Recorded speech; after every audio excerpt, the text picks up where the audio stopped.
first, I think what we're going to do is we're going to talk about, let's talk about the future of technology with Leo. Leo Pareja on the end here. He, super impressive, all three of them, but Leo, he actually, in 9 years, in his first 9 years in the business, he became the #1 Keller Williams agent in the world. In 9 years. He was in the business, he was selling for a total of 15, but now you may know him, you may know his product actually, Remine. And so it's something we have available to us through MRED and through the MLS. So I want to ask Leo to start, what drove you from being the #1 agent to decide to innovate something new? Yeah, no, that's a great question. So I always start by telling MLS is I built Remine not because I wanted to disrupt technology. I was actually unaware of all the different pieces that MLS vendor technology is. I was just really frustrated. So I felt that on any given task, whether it was taking a listing, making an offer for a buyer, I'd had to go to 4 to 6 different places. And I just wanted it all in one place, and I started building for ourselves. We always build technology for our team, and it put me on this very massive build that once I built it and showed it to a couple friends, they said, well, I want it too, and once we commercialized it, we decided to go MLS only. Got it. So with that, do you find as much value, or not value, gratification in building technology as you did as an agent? More because I get to touch that many more folks. Okay. So that's probably my favorite part. Excellent. So then we're going to talk with Nick Palance here. He's from New York City. He flew in for the event. And he went from being the Rookie of the Year at Harris Brown Stevens. He's been on $1 Million Listing. He's was with Douglas Elliman as well. And he has his own brokerage now that he started. But more importantly, why we're here to talk about it is he started last summer a startup that was in Inman. And his tool called Stacks is something that is agent-facing. Is that correct? Correct. Okay, yeah. so how did you end up going from being this really, really impressive broker to building a tool? Well, I'm still selling. So I mean, the reason I built this is very similar to you. I mean, I was frustrated with the technology that was out there. Everything that was sort of being promised to me was, for the most part, smoke and mirrors. And the interesting thing about my experience in this business so far, just being an agent, and then also being an executive at Brown Harris Stevens, actually, which, if you guys aren't familiar with Brown Harris Stevens, you can go on their website. It's a lot of fun just to look at the property. But who they are is basically the old white glove firm in New York City. So when the things sell for $80 million, or a couple of weeks ago, I was also at Douglas Elliman, the $238 million properties, it's usually Brown Harris Stevens. They're like your Conlers out here, like your Christie's affiliate. And so I went through the entire process with them. I became an executive. And from that perspective, you get to see, going from an agent, 60, 70 different people that are at the top of the industry, how they work, how it's different. And what you realize is from them, all they do is focus on the basics. So, it's just, for me, the most instructive statistic was 64% of agents in the US are 54-year-old white women with education. So I think it's baffling, but it's the same thing every year, year in, year out. The only thing that changes is when I started tracking this stat 5 years ago, she was 49. And just every year it goes up, and you'd think, well, it'd get watered down. Younger people are coming in, but it's not the case. And so what they do is they focus on the basics, not the shiny object syndrome. It's just simple, and that's what my app's about. Got it. If we go back real quick, I want to ask you, Yep. What do you mean by smoke and mirrors? Well, I mean, you can go a lot of different directions with this. And I mean, you're seeing all these CEOs sort of getting shaken out of the market these last couple of weeks. And I mean, the way I liken it a lot is to, if you're about to embark on a diet, it's fruits and vegetables, drink water, sleep 8 hours a day, and exercise a little bit. Okay, if you look at, I came from the music industry before this. I went from Big Four to Big Four. Why is country music so popular and so profitable in the U.S.? I mean, hell if I know. But if you just look at it from an unbiased standpoint, you realize it's 4 chords and the truth. And so the same thing is true. Why would it be any different, right? That's all it is, man. And we can all do it with cowboy chords. But if you stop and you think about it, why would real estate be any different? Okay, there's a certain aspect to our job that is just always going to be inherently analog. And I think a lot of people out there right now are trying to sell you on the fact, and this contributes to sort of the psychology. Sorry to ramble here. Just reel me in any time. But the psychology of greed and fear that's sort of running our market around right now, it helps them sell you on the idea that this shiny new object is going to make you richer faster, better without the hard work, without the tangible Danny Meyer effect of just establishing good relationships, being good to people and being worthy of their trust. But then the thing you realize about those 5% of the agents that make 95% of the income at all these firms is it's the cliche of, oh, well, they treat their business like a business, and most agents don't. I mean, it's actually the truth. So the conversations I would have with agents when they came into the office were entirely different from those 5% of agents. They would come in and they would say things like, oh, my pitch success rate is down, you know, and that's, or you know, last year I was a $2,000 an hour broker. This year I'm like $700, and I don't know what's going on. Things that people just don't think about in terms of their time and our data, because that's the only two resources that we have, and I feel like we're sort of being preyed on by a lot of other forces in terms of coming in between us and the client. And once we give that up, it's a wrap. And I think we're kind of like 60% of the way in that boiling frog right now. We have a chance to jump out because we have the power. There are relationships, but we're selling it cheap. Yeah, we'll come back to that. Yeah. So because that's going to be a big topic. Yeah. But for Thad Wong, co-founder, co-owner of App Properties, started with a handful of brokers, and now what App Properties has become to over 2,600 brokers at this time. But last year, he was the 2018 Inman Innovator of the Year, which really is impressive for someone at a brokerage, because normally it's someone involved in a technology. So for you, how have you made technology one of the core values of App Properties? You know, interesting, like a lot of tech, we're all trying to solve problems. So at the beginning, years ago, when we hired our first engineer, at the end of the day, there wasn't available products. Now it's a little bit different. I think you see a lot more products that are available today to solve many problems. But the big issue is that none of them talk to each other, and they're really hard to get to connect.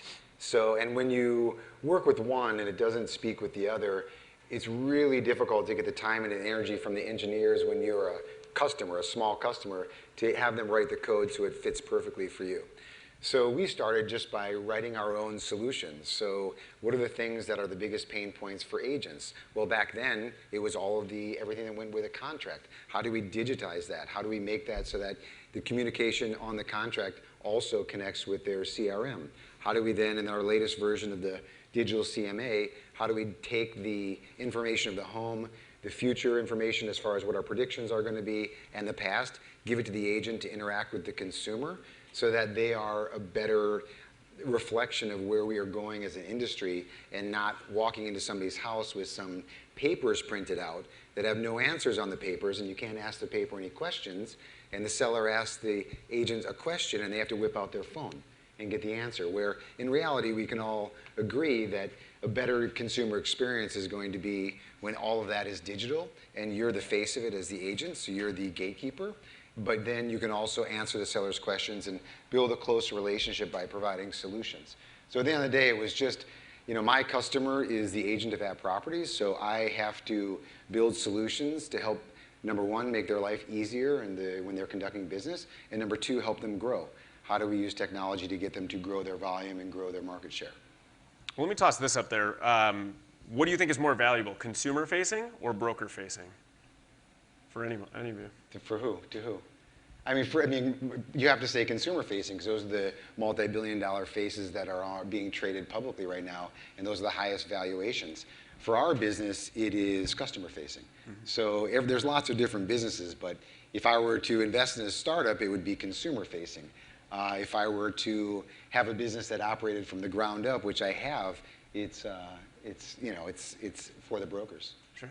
So let's go back to the boiling frog. Yeah. So with that, is anyone concerned about tech replacing brokers? Is this in the back of anyone's mind? Not Rick Sobin, but anyone else? All right. So do you think that tech will replace brokers? I've raised $48 million betting that it won't, so so I hope not. No, I fundamentally believe that real estate is different than most other industries that have been disrupted. It's highly infrequent, right? You move about 11 times in your lifetime, 2 or 3 as a homeowner, right? Before it's that renting. It's highly emotional, right? I sold real estate in DC, and I had the privilege of selling homes to very smart, very analytical people that turned into emotional mush like the rest of us when you buy a house. And it's expensive, right? So testing, going for an app versus a trusted professional. My favorite analogy for a good broker, because that's a whole nother portion of the conversation we can have, is the Sherpa, right? With all the technology today, you can YouTube how to climb Mount Everest till you're blue in the face. You'll know what list of stuff to buy. You'll know what diet to eat. But when you get there, you should hire the local expert who's done it a couple hundred times, then just decide to ascend the mountain by yourself. So, but going back to, it's all the value proposition you deliver and why I read a quote the other day, I think it was on Inman, that said, tech will not replace brokers, but brokers who use tech will replace the brokers that don't. Fact, right? Just because it's all about speed and convenience and experience and just digitizing the transaction, having everything on a digital format in your pocket gives your customer a better experience because we're all trained that it's all instantaneous, right? I pull out my phone, I push a button, and somebody shows up. How many of us have called an Uber and if it's like 11 minutes out, you're like, what the hell is going on? This is disgusting, right? It's like 3 minutes or less or I'm pissed off about any experience in my life. So for any consumer who's engaging with you in a professional service and you're like, oh, I'm gonna get back to you tomorrow, that doesn't exist anymore, right? If you don't have the data at your fingertips, if you can't give real-time information, they're probably gonna click on the premium ad and Premier Agent offering them the information. Yeah. What do you guys think? Do I think that the agent can be completely disruptive? Yeah, do you think that there's a risk to our industry as real estate brokers specifically? Ultimately, I don't think so. I think there's a lot of people trying to, there's a conversation that we will be, and I think the fear of it, produced by us, and tons of being money. I mean, even if you look at Silicon Valley, right? If you take apart the fact that I look at like the big four pillars, who are the actors in this industry, and how it's all sort of feeding into the market dynamics of any market, which is greed and fear. I mean, that's what it all always boils down to. And something like there's buzzwords every single year, and as agents, we tend to have a little bit of a short-term memory as far as every year there's a brand new buzzword.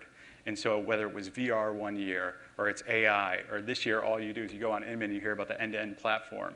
And when I look at the agents that make the most money, I think that I don't know of any piece of technology that can replace somebody, the agents that I see that are making millions of dollars because they have the relationships. And I don't see that changing. I think certain parts of the transaction will certainly change and become easier and more automated, but take an iBuyer out in Silicon Valley, for example, that have all the access to capital that they could possibly have, and they're incredibly smart. They don't have any of the constraints that most of the people that try to innovate from within the industry do, be it the fact that they're operating within a brokerage tied to an MLS, under the constraints of Zillow or these other places. They're just coming in with a fresh start and tons of money and brain power. Even they went and they had to kind of like dial it back and start adding agents back into the process of iBuying. So I mean, that tells me a lot right there. Yeah, so let's talk about the end-to-end platform, because there's a lot of talk out there about creating one platform for everybody, right? Have you heard that? Where there's going to be one system, and that's the universal system we're going to use. Do you think that's a reality? Because the two of you have different platforms. And of course, they serve different functionality, but do you think that there's going to be one platform in the future that everyone uses? No, I mean, it's funny when you hear that because, where in America do we have one of anything? Unless we become Russia, and we might be close. We're not going to have, we're based on a capitalism. And that's everything in a capitalistic society at the end of the day should favor the consumer. The consumer should benefit. And if you're an agent, you are the consumer when it comes to a platform. So when somebody has the best platform today, there will be a better platform tomorrow. They're either going to evolve and build it, or somebody else will. But when you don't have competition, and you don't have other people vying to build a better product, that's the end of capitalism. That's the end of improving the experience for your end customer. So it's silly because, yes, we feel like we have the greatest end-to-end solution. You can stay on our platform. You don't need to dive off it. We don't outsource any component of it. All the communication it connects with each other, and it's improving over time. That being said, I'm sure there is tech out there, one-off or will be put together, which will force us to have to improve, where they won't have any IP patent on it, and we'll be able to take that and improve ours. But there is not one of anything. Like there's not one flavor of ice cream. I mean, you can't think of anything that people sell and make money on in America where there is one of. It just doesn't exist. So when somebody says that, it's sort of like, I don't know, it just seems like, I'm a big believer in magic, but, that's never going to materialize. Well, I tend to agree. And I don't think it's great for a free market to get the best results for people. I think why not encourage innovation? The other thing I think, too, is just the nature with which the conversation has evolved. I feel like over the last year alone, it's like the conversation in real estate and innovation used to feel like, Marie Kondo and Martha Stewart, and all of a sudden it feels like the big bad wolf, like, Dick Cheney with a chainsaws outside your door, and it's like, we won the race and all this stuff. And I just don't think that that's really what's helpful to everybody. I think, well, anyway, I'm sorry. But. So with that, so let's say we're not going to have one platform. So then how do brokers, because we all get hit all the time. I don't know how many phone calls you get, but in terms of, let me stop for a second. I am not Matt Dallinger. Yeah. I am Kevin Van Eck. I am not, he lost his voice, but he still has his beautiful hair. I just want you to know. So I just want to point that out. All right, so we don't have just one platform, but we're constantly getting hit with the shiny objects, right? People are trying to sell to us. They know we have cash. They know that we're hungry for something that's going to help us grow our business. So they're attacking us. What steps should an agent take when they're just use? So I'll speak to it as I did as an agent. The first thing I say to people, use a product that you will actually use. As simple as the concept as that is like, what CRM is better, right? The answer is which one clicks with how you're wired, right? I'm always obsessed with personality traits and actually just having an authentic conversation of who you are. So if you're familiar with like a DISC profile, most agents are IDs or DIs, right? That's the personality trait that excels in real estate. I was a principal broker, had a lot of agents. Those personalities don't lend to high degree of detail and workflow, right? I normally say use something that fits your personality style, and the way to do that is to actually ask for referrals, right? Kind of how we're taught to build real estate practices of people that are like you and are successful using a piece of technology. Because I've had agents tell me Salesforce is better than Contactual. I'm like, well, if you don't know anything about technology, Salesforce is not very good, right? If you need something super simple that just puts relationships into buckets, go with that one. Now that Compass Bottom, you may not want to do that, but that's up to you. Well, I lost my train of thought a little bit before, but that's kind of where I was going. Okay, and I just think that everybody is so unique in this industry. So why bring in top talent and then tell them how they have to operate? So the whole conversation of the closed architecture system versus the open architecture system to me is just flawed from the get-go. Like, why wouldn't you want your agent to use whatever's best for them? I had one more thought. Yeah. And you were saying the top agents know their numbers. Yeah. I mean, I was fascinated when I was a principal broker and I had 200 agents, and they're like, I want to make 150 grand next year. And I said, great. How many homes did you sell last year? And I was like, well, it was between 20 and 30. I'm like, that's a 33% swing. All right. Right? What was your average price point? Where did the vast majority of your leads come from? Right? Because if you can't answer those questions, you don't know where you need to spend your days. And the same thing goes for technology. I think as independent contractors, which is what we all are, we get a pacifier dopamine release in our brain when we pay for something, whether it's coaching, whether it's technology, because then you feel like you have something to do, or I'm paying for this, so I will get that. But the vast majority of it is you actually need to then do the work, right? So, for example, when people see Remind, they're like, oh, I'm going to do this. And I said, well, what do you do currently? And they're like, well, I do that. I'm like, I'm not going to change your DNA. Mm-hmm. Whatever it is you do, augment and improve upon. But if you've been a geographic farmer for 17 years, I will make you twice as good. But if all you've done is sphere of influence marketing, please don't start geographic farming with my tool, because you're not going to like it because you don't know what you're doing. Don't learn on me. We can augment and supercharge, but I think that goes for anything, whether it's coaching or any piece of technology. How are you going to hold it accountable? Mm-hmm. How are you going to see if that $100 a month spend or $200 a month spend or $1,500 a month spend, because technology gets very expensive very quickly. How are you going to hold it accountable? Are you going to give it 6 months? You should ask that peer group, because they'll say, hey, it takes 9 months to really get penetration into your business before you abandon it. So there's so many questions you need to ask, and how you're going to hold it accountable. Sure.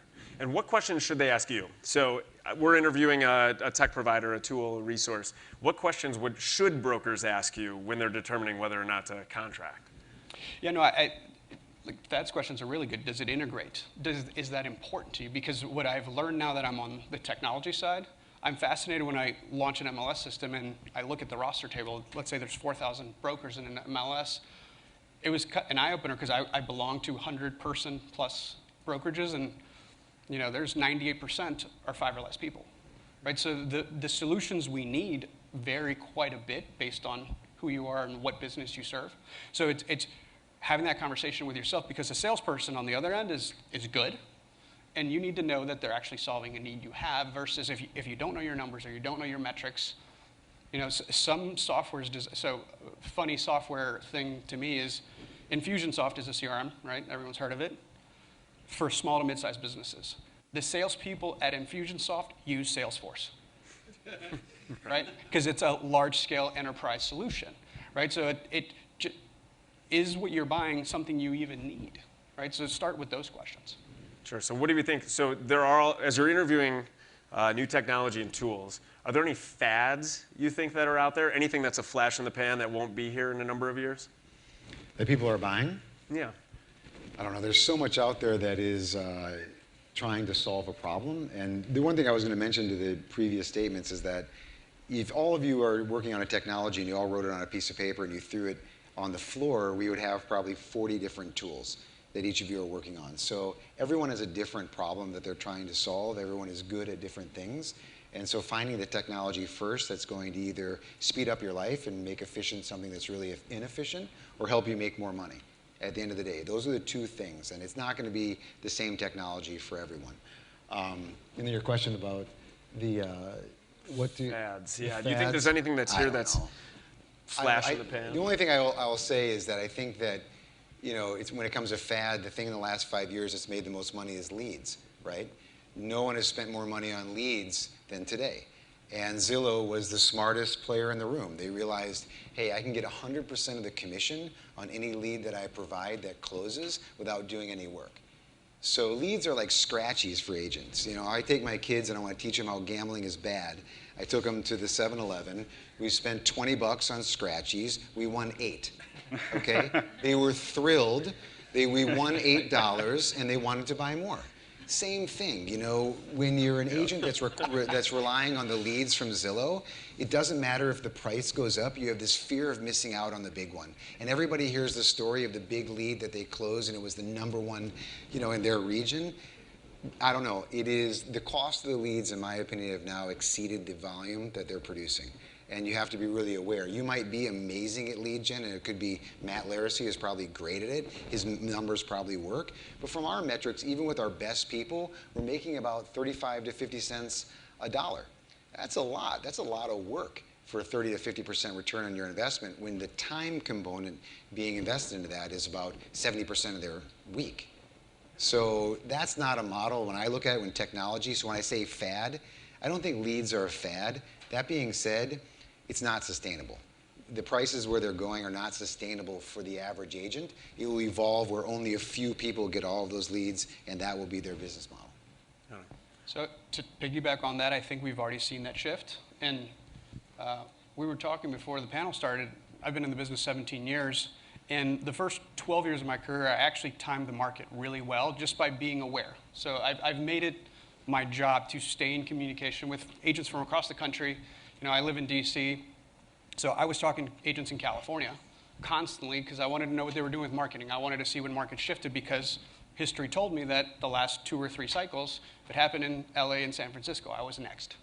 Then you guys right behind me. So you can see which markets follow other markets. And to me, the most fundamental shift that we've experienced that no one's really screaming from the rooftops is the shift from leads to transaction. So we all had agreed in many forums that if the portals got into the transaction, it was blasphemy. That was the cardinal sin. It happened Q4 of last year, and I didn't hear the pitchforks come out. Does everybody know that realtor.com bought OpCity for $210 million? Does everybody know what OpCity does? So I'll give you some stuff that will give you nightmares tonight, because it should. Technology is not going to replace us. If we allow people to control the relationships, with both these gentlemen have said, that will replace a vast majority of the transactions. OpCity was started by a guy named Ben Rubenstein who built Yodel and sold it for $350 million to web.com. Very, very smart guy. He took 2 months off, started OpCity. It was a brokerage. He bought more leads than any broker put together last year. He was spending $2 million a month on leads. And he built a call center with 4-second connect time. That's all he had to do, was do the work. And he charged a 35% referral fee. So there was no upfront fee.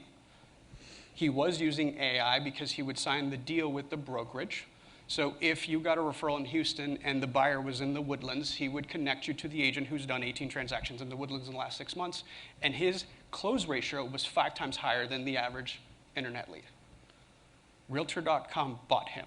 He's now 550 employees. He has not confirmed it for me, but my guess is that as the 100% cost ratio is realized, it's going to become all referrals. My thought process on Zillow iBuyer, it's the best lead gen idea in the history of the world. See, I actually think the percentage they'll make by participating in the commission will be less than that what they can charge with the invisible opportunity. I think that everybody looks at the commission that is made and they think that's the piece de resistance. But I think that if somebody can come up with innovation that says, hey, we're not even going to participate in it, then that's magic. And that's invisible and it's not quantifiable. And things that are not quantifiable, people will pay the most for. So I think it's a mistake, like for Zillow, to start thinking about taking a percentage of the commission. But let's face it, everybody in this room, if you sell, when you get a relocation lead, you work on 45 cents on the dollar, right? Yep.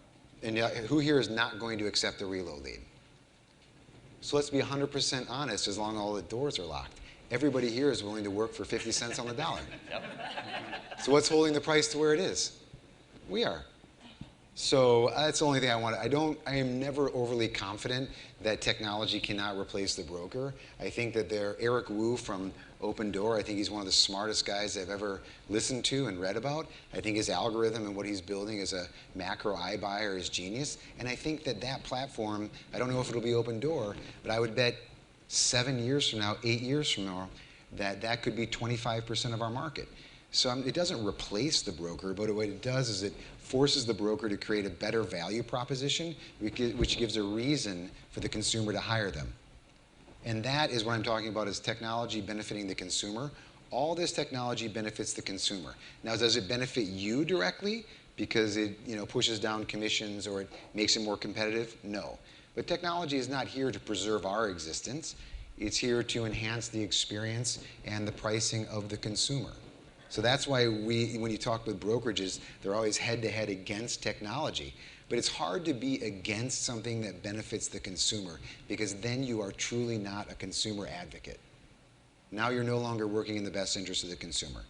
And that can't feel good from an integrity perspective when becoming a service provider. So the value proposition is what we're focused on, because the only way we can keep the price up as a reasonable price for the consumer to pay for our services is if we can offer more value than the alternative. And that's the hard question, and that's hard work, and not everybody's willing to work that hard. That's just the bottom line. So there will be much fewer agents, in my opinion. There won't be the need for as many agents as we have today. So what do you think is most valuable then? What can an agent provide to consumers that is going to not only maintain the relationship, but raise the value of the broker? Well, you guys said it. I mean, you said it, relationship. The existence of the broker exists because of the relationship. I've said 100 times, the most valuable component of a real estate company is not its EBITDA, not its gross revenue. It is the relationship between its agents and the customer. Because the customer represents, in America, a period in their life where they spend the most. When they buy a home, they spend the most, right? And they have a relationship with this agent. And this agent doesn't want anything in return for providing a benefit to the customer. If they have a great plumber, they don't want 20% of that plumber's $120 fee. They don't want that. They want the plumber to show up on time and give great service. So the agent isn't going to ask for anything in return. So I give this question. I gave it to all of our managing brokers a couple weeks ago. I said, in our industry, what we need to think about is a reoccurring revenue or a subscription model that uses the agent as a distribution source that benefits the consumer. So then the consumer says, hey, I'm working with App Properties. This is awesome. I love my broker. But now there's a bigger benefit for working with App Properties. And that agent really appreciates that benefit. They might pay for that benefit. The agent sticks around at properties because they're able to provide that benefit. The agent doesn't ask for anything in return, and that creates an entirely new revenue solution for brokerages that are dealing with tightening margins, because I'm very confident that everybody in this room has a higher split than they did 10 years ago. Irrelevant if you're selling more real estate. So with those margins, compression in a brokerage, a traditional brokerage model, it doesn't end the brokerage model existence. That's not the truth. What it does is it forces brokerage models to figure out how to make money in different ways. And at the end of the day, those different ways will benefit the agent and they'll benefit the consumer. Some brokerages will be able to do it, other brokerages won't. But if you're not asking yourself the question right now of improving your value proposition as an agent, then maybe you're not expecting me to, but every day I wake up saying, okay, what can I do to improve the product we're offering to our agents so we're the most competitive company in our region? That's it, and that's, that's, in my opinion, the most valuable thing is your relationship with the consumer. And how you can benefit from that, the relationship. I don't want to say it's not replaceable, but if your relationship is very strong, it makes it much more difficult for your customer to replace you, even with a lower cost provider. They might use Redfin technology, but they don't use their broker. So Nick, with relationships, how does your tool provide value to the relationship between the agent and the consumer? So my tool, again, it just kind of goes back to the basics, and it's more about making agents better. I mean, there's the normal types of things where it's very light on CRM. I want to be careful not to fall into that. To me, CRM is kind of a dirty word. I think they all sort of overpromise and underdeliver. But Not ours. Okay, well, yours is the exception. I'm so glad I came. We underpromise and overdeliver. I love it. I love it. Let's talk after this. But when it comes down to, I think about those moments, right, where you can just where you can deliver. Like if you're at a restaurant, I overhear brokers, just in restaurants, and as agents, you just hear the dialogue. We have like a sixth sense for it, right? And so I heard somebody, right, it's like, oh, they're selling. And, but their broker is there. And they're asking their broker, they're saying, this happened to me recently. They're saying, I'm going to go see my finance people tomorrow. All I need to know is what I'm going to net from this so that I can know what I need to start looking at. And they're doing all that online on their own and stuff like that. And I'll be there to handhold them. And that's the value I provide. But in that moment, or in that moment when you're on a pitch, to be able to just knock out the numbers and say, look, this is what the net sheet looks like, and I'm going to text it to you right now because your partner's not here. You'll have all the data in a text or an email. It's those types of things that just sort of keep the deal moving, in my opinion. And I have all kinds of other tools built into it that are just sort of like everyday things that we need that we're doing in a much more rigorous way right now, like rewriting the same email over and over again. That's Great. And how about you, Leo? So to the one platform that serves all, I think it's hard. I have 86 engineers, and I'm building this portion of the funnel. So I'm always very wildly optimistic, waiting to see these complete solutions that can do everything. I'm trying to just compete in the MLS vendor piece of the technology, right? And for me, that is something no one's innovated on for 20 years. Most of the MLS vendors, whether it's DynaConnect, CoreLogic, Black Knight, I mean, most of the tech stacks from like 1999, right? Realist is built on Flash, right? You need Explorer 11 to run it. So I'm just trying to solve that problem. And so from the consumer interface, half of the reason I think Zillow exists is because MLS technology sucked, right? Because what happens is you send a link from 1999, your customer opens and goes, ew, and they copy and paste and go to Zillow. And that Premier Agent advertisement starts jumping in front of their face. So our consumer-facing version is just an elegant version of MLS and public record that feels like 2019, not 1999. So how do you capture them? Because it's really hard. We know Zillow has eyes.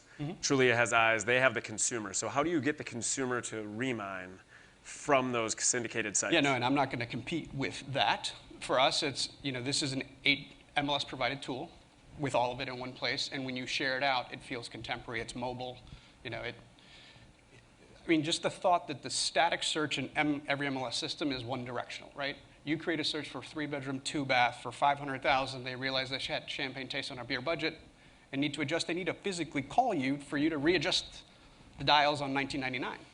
right? Our system, they fix it themselves, and then you know that they affected their search. I mean, so it's just basic stuff that, where it's been an aha moment is going across the country, because when we launch in a market, they get taught Matrix next to Remind.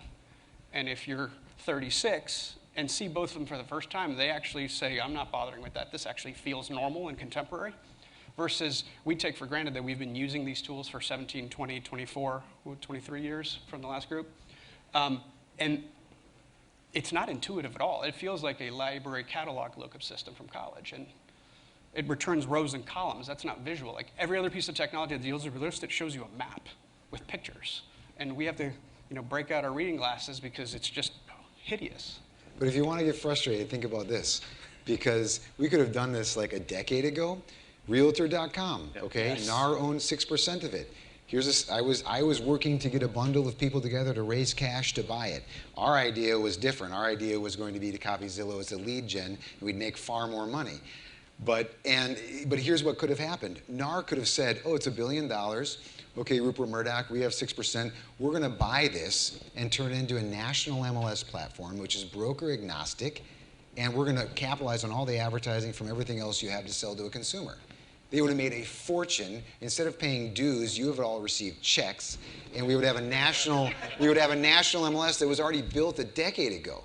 Like that, I mean, you got to know, like, our problem of getting this together is not you. It is all of the fragmented MLSs and the crazy bureaucracy and the massive egos associated with places like in, medieval Tennessee. And somehow they have a voice in order to stop it getting something done.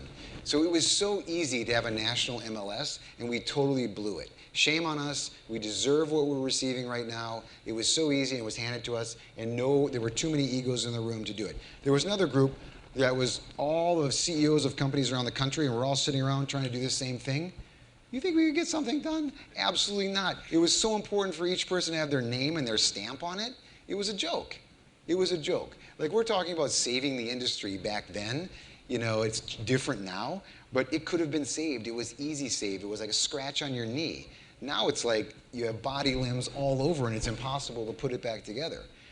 There's one other thing, is there's a technology locally that's being built here and a guy in California called ZenList. So I don't know, I've never been on your search. It's not live yet, but when you talk about the channel to the distribution to the consumer, it's going to be agents. So the value proposition is the agent, because the agent's giving access to the consumer to see listings from multiple platforms, whether they are active on the MLS or not. It protects the broker, and the user experience is better than Real Scout, which I think raised a lot of money, did some good things, probably is tightening up and not doing as great right now. But I think that's going to kind of be the next rendition of Real Scout, and I would bet that a lot of top producers are on it within a year. And it's one cool thing about it is why I think it's so successful in a short period of time. One of the guys building it is a broker. All of these other technology, they all poo-poo us. They think we're dumb, and they don't involve us in the creation of their technology. They don't involve brokers, individual agents. They don't understand the transaction. So they spend a ton of money making all these mistakes that a lot of you in the room could have easily said, that's really stupid. But they don't involve us for some odd reason, although they want you to pay for it. Well, the interesting thing is from the two companies that I worked at prior to starting my own, which is kind of a direct result of just being frustrated with bureaucracy, I participated in both of their programs to develop in-house tech. And what you find is these people are just straying from, they're great at what they do. Their core competency is brokerage. But everybody wants to be in the tech game right now. That's like the sexy thing right now. So, one of the main things I would just encourage people is like, what's the end game? Like, why do they want to get in between me and my client? And the parallels to the music industry, that's why I always laugh about this, because I got into real estate. They could have solved all their problems in the first place, but they had the same infighting between labels, and they just put it off until where I was going to school at the same time, studying music industry and business. Sean Parker and Sean Fanning were there, and they were developing Napster. So by the time I got out of college and got around to it, the music industry was already shot.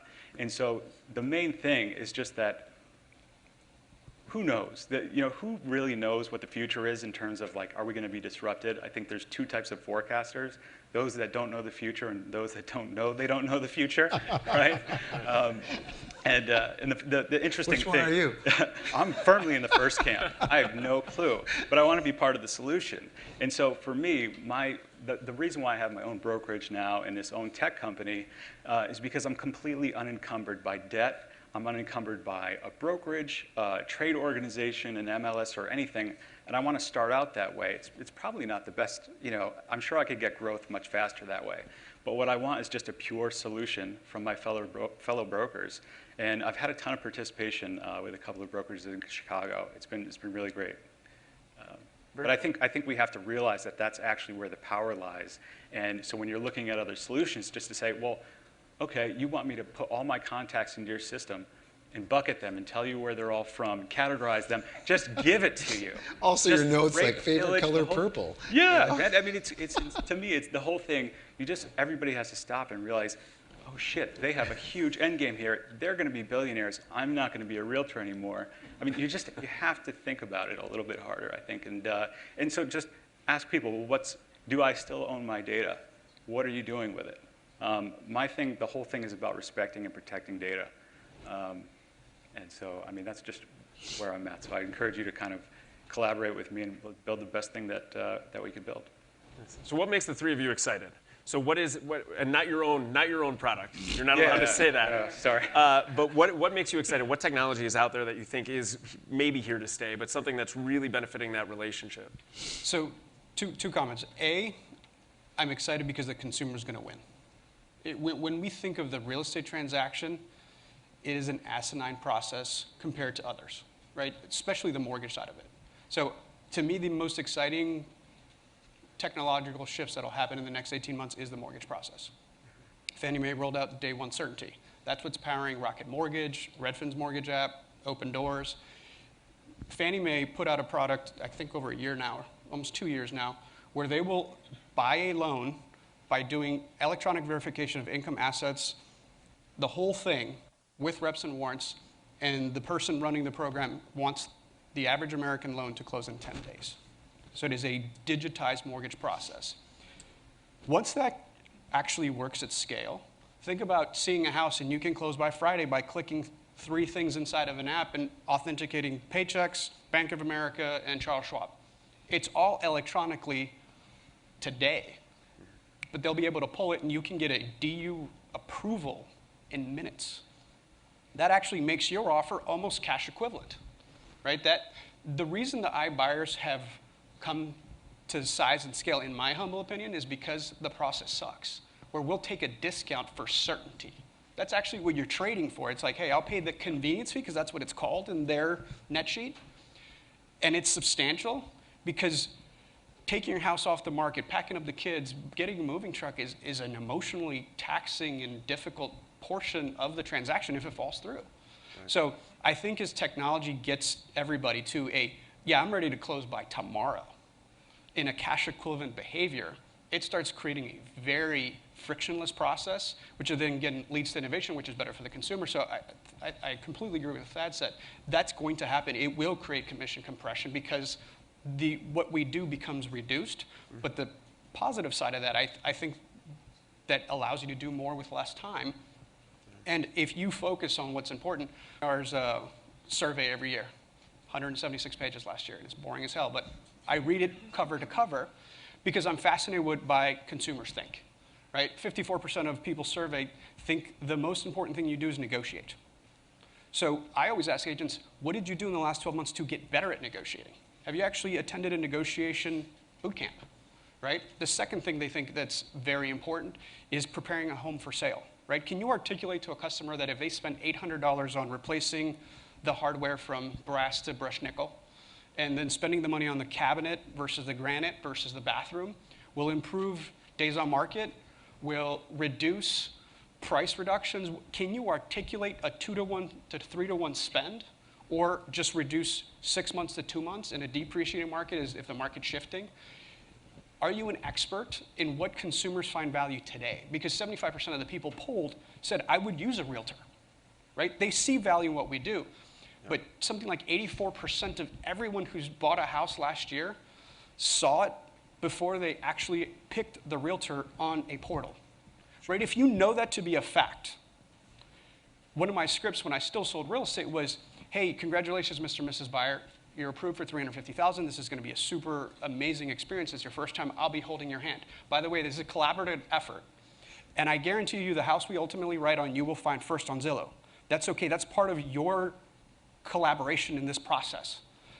90% of what I do comes once we ratify that contract. I make sure you're not taken advantage of, that we get through all the inspections and that you're not saddled with a lemon. All of what I do starts from ratification. Is that fair? Right? And I'm setting that expectation because if I don't, it's going to be that parent or neighbor who's like, well, what did they do? I'd ask them for 1% back. That's ridiculous. That's what my Redfin agent gave me. Yeah. Right?